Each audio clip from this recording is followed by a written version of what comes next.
Hello, the following video is brought to you by Heidi Nadiri, Senior Consultant for Compliant Medical Devices. We hope you find it informative. Do feel free to contact us using the email address below should you require any further information.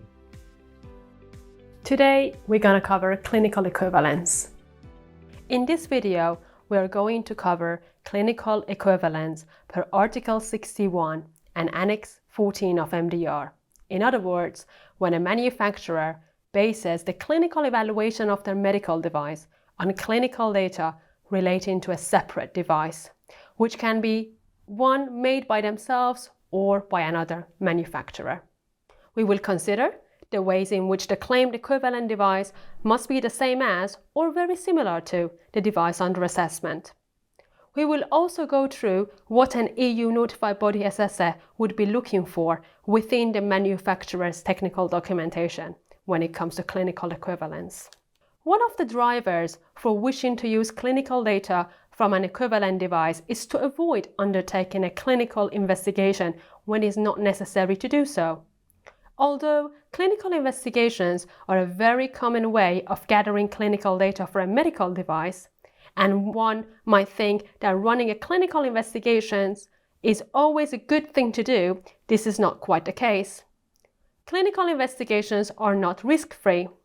In a clinical investigation, we are often evaluating a medical device that is new or incorporates novel or untried materials or technologies. Because under the regulation, patient safety and well-being is always paramount, we only want to run a clinical investigation when it is unavoidable.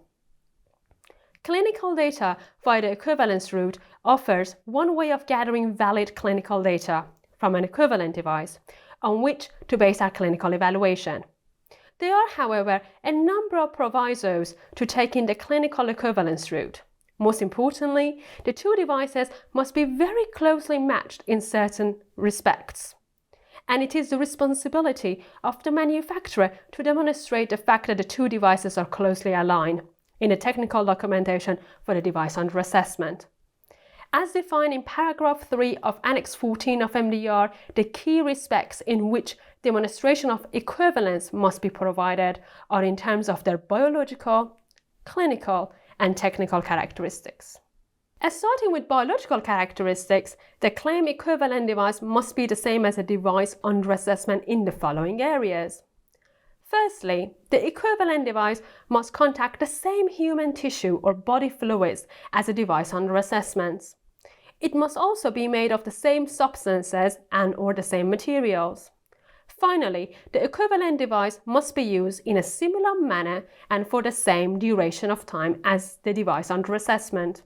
For clinical characteristics, the claimed equivalent device must be similar to or the same as the device under assessment in the following areas: a similar patient population in terms of age, anatomy, and physiology, the same kind of user population, the same clinical condition or purpose, applied at the same site in or on the body, and a similar clinical performance.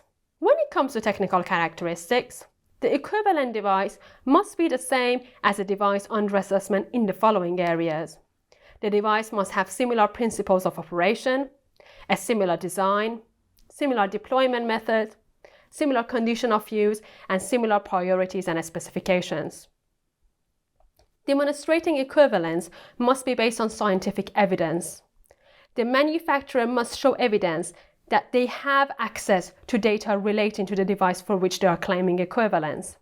And a notified body assessor will expect to see scientific evidence supporting equivalence claim.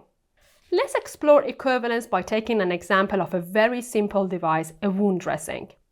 If the manufacturer uses another wound dressing as an equivalent device, then, as per paragraph 3 of Annex 14 of the MDR, the two devices must be the same in terms of their clinical, technical, and biological characteristics. In this example, the device under assessment on the left has a different clinical claim to the potentially equivalent device on the right. In other words, the equivalent device doesn't have the same clinical characteristics as a device under assessment. It will therefore not be acceptable for the manufacturer to rely on equivalence as a clinical data route for their wound dressing. In summary, in this video, we have learned what criteria to be followed in order for equivalence to be demonstrated. We have gone through clinical, technical, and biological characteristics, and we have learned that a manufacturer must base these justifications on scientific evidence, which means they must have access to data for the device they are claiming equivalence to. Thank you.